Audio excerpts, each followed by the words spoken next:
Sam, also known as Metal Renard, and this is the fifth in a group of tutorials in which I'm teaching you how to make your own music. This time round we're looking back at something we did in tutorial 2, which is EQ. Now if you look back on that tutorial you'll know that EQ is something that we apply to sounds to change the frequency response in different areas. You can see an example of EQ right here. So what we've got are high shelf, low shelf, and the frequency bands. You can use the high shelf to get rid of high frequencies, the low shelf to get rid of low frequencies, and the bands to manipulate different parts of the signal without actually touching the extremities. So we're going to be working on Awake and Aware. You can get that in the description below, but you can also start with me working on it from tutorial 3 onwards. You can go back and you can follow the tutorials on up to this one, and we can work together on the song. So I'm going to be working slightly differently this time. I'll be doing a running commentary as I go along, rather than stopping and explaining certain parts. This way you'll get an insight to how I work, and you can maybe learn from it in a different way to what we've been doing before. You can also then learn the reasoning behind all my actions, and also the way that I approach making projects in general. I'm going to start with the strings, and I want to give them a light, airy sound that floats above the rest of the mix. We'll have a listen to them without any EQ first, just to see what they sound like.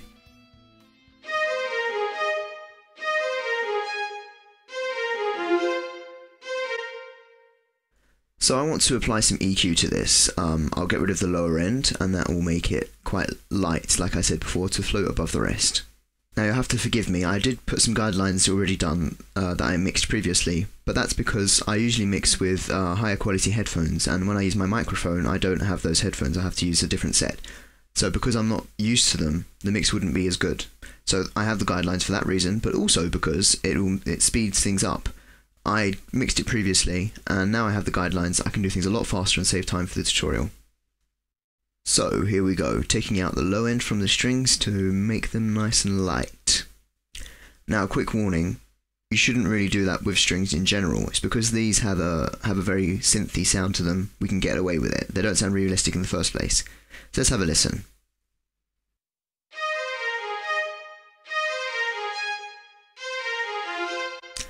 Bandwidth is used to control how large of a spectrum on the frequencies you change using a band.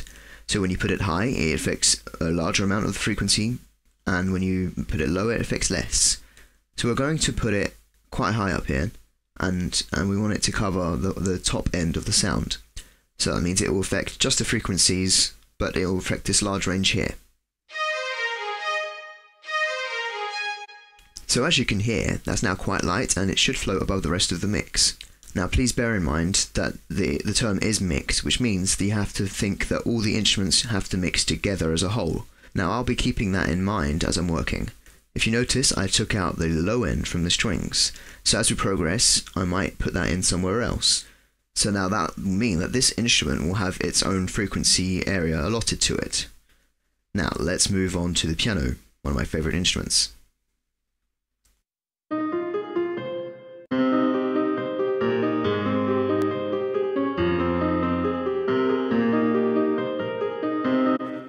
So I'm going to make this piano sound a lot richer. Right now it's very bland and flat and not very precise sounding, so we're going to work on that. I'm going to start with the low frequencies down here.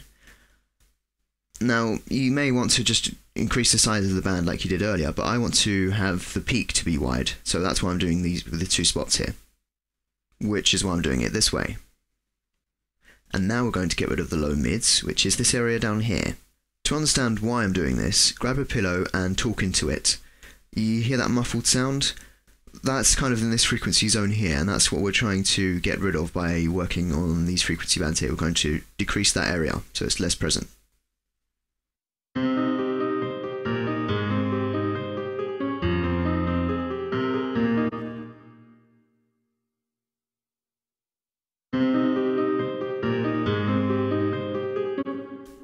That sounds quite nice. Now we're going to increase the high end to try and make it clearer and cut through more.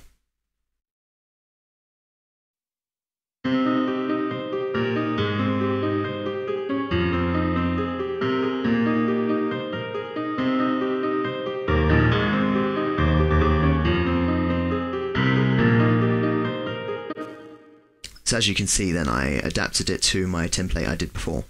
It's not cheating, I'm just saving time. And also because, of course, like I said, it's the headphones. So now it's time for some fun with the drums.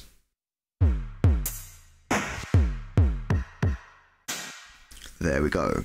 So what you want with drums is for them to, when they're on big speakers, is to kick you in the chest, to be really powerful and for you to feel it. And that's in the low end with the subwoofer. You'll find that at about 60 Hertz, which is what we're doing here. It's really from 30 to about 100 Hertz. So like I said, if you have a subwoofer, this is usually the area that they'll pick up on the sound and project the air. This is the kind of thing you have to consider when you're mixing music. For example, if you walk into a club and you hear the loud beating sound in your chest, you can feel it. This is what this corresponds with. And we're also going to take out the low mids again to try and make it clearer sounding. I'm also trying to get rid of that long sound on the kick drum. So if you noticed, we've already decreased the amount of that sound that can be heard in the mix now. What I want to do now is to put a wideband on the higher frequencies, not too high, just enough to bring it out a bit.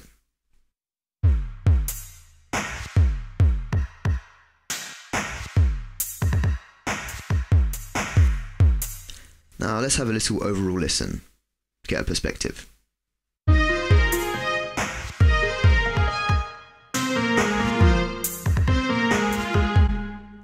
And so it's starting to take shape. Rather exciting if you ask me. What we're going to do is grab the EQ from the previous strings and add them to the other strings down here. The idea behind this is the same as with the reverb. It's the same instrument and it's supposedly recorded in the same room, so we want them to sound similar. Of course that only applies if you want them to sound similar. If you're trying to have a kind of artistic effect on them, then do whatever you want. And onto the harp.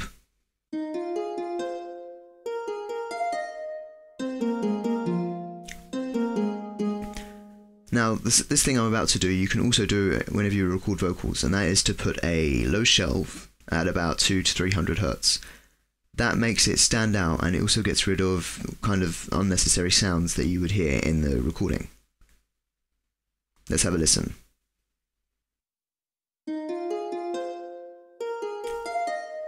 And now I want to make it resonate, so let's have a look and see if this mic comes up in the EQ. So let's increase that bit.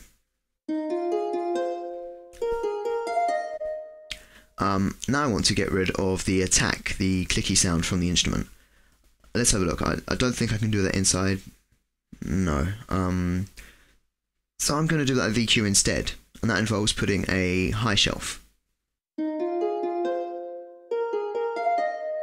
And now I'm going to compensate the lack of definition caused by this high shelf by putting a spike in the highs over here, in the high mids. And that should keep it clear.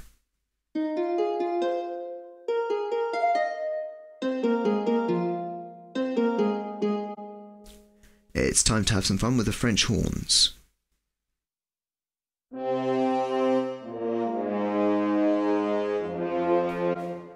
These French horns are seriously lacking in richness. In brass you'll find that in the mids, and in this case it's about here. If you remember with the piano, I took out an area here. I'm now going to push this in with the French horns. That was a conscious decision from the start of the mix. Piano sounds better with extra bass and less mids, and brass sounds better with more mids and less bass. So we're going to reduce the bass on the brass over here, and that means they can work together. People who do classical music are probably going to hate me, but since this isn't a classical piece, we can do whatever we want. Every genre has its own style of mixing, so that's what we're going to do here. Please forgive me.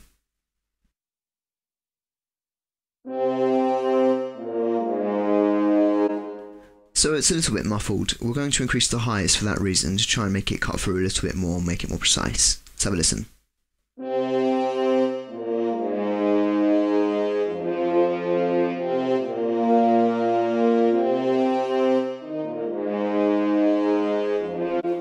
Hurrah, we've gone through all the instruments. Now let's have a listen to everything together.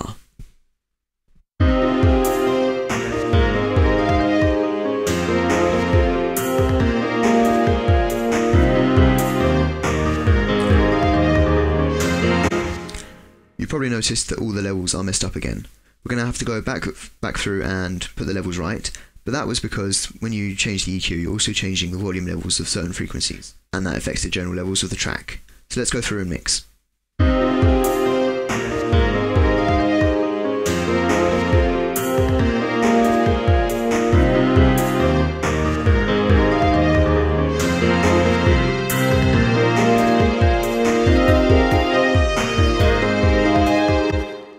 If you noticed, it started to saturate. That means it's going in the red over here on the peaks, and you want to avoid that at all costs. It causes unnecessary distortion and greatly reduces the sound quality of your track. So the simple way to fix that is press Ctrl A, select all the tracks, and reduce their volume. That's all you have to do.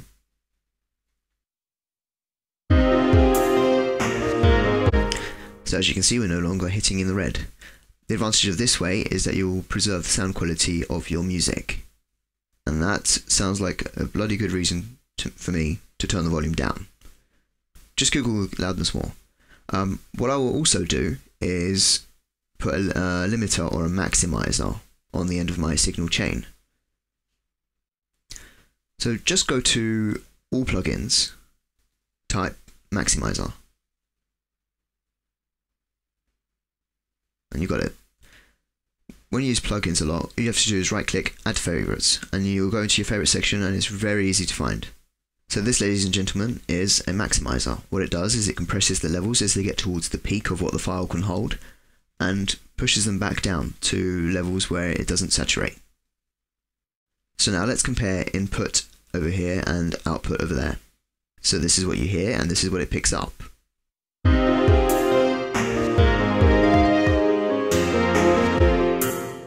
So if you compare them, the input and the output were both the same, and that's because it didn't go above the 0 level. Now if I increase the input, just watch what happens.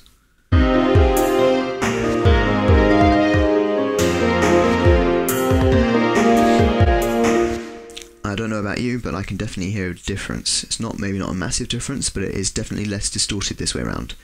Of course, you don't want to overdo this. Don't over compress, don't over limit, because you end up just destroying the sound quality anyway, and it's a pointless task.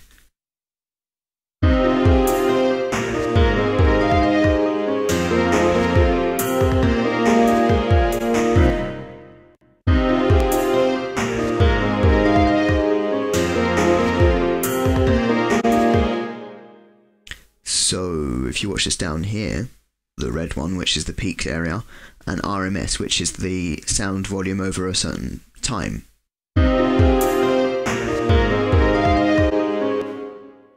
So just keep a tally on all these things to make sure you're not saturating your song for when you export it, because when you do export it, especially if it's an MP3, it will just sound awful.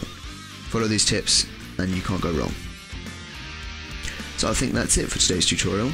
Let's have a brief look at what we've done today. So we said that when we make a mix, you have to keep in mind that you've got the whole song to work on as a whole, and that's a very important step. You want to put different instruments in different frequency areas so they can fit together like a jigsaw puzzle, and you want them to sound good individually as well. So for example, we manipulated the strings, we took out the low end to make them airy, but then we increased the bass in other instruments, and they ended up all slotting in together and sounding very nice. So thank you very much for checking out my videos. You can check out my original music on my channel, or my series coming out soon, which is Rebirth Retribution. It's a kind of novel that I'm going to narrate and write an original score for on every episode. I'm very excited about it. So anyway, thank you very much for stopping by. I am Mr. Renard, and I'll see you guys soon. Take care now. Bye bye.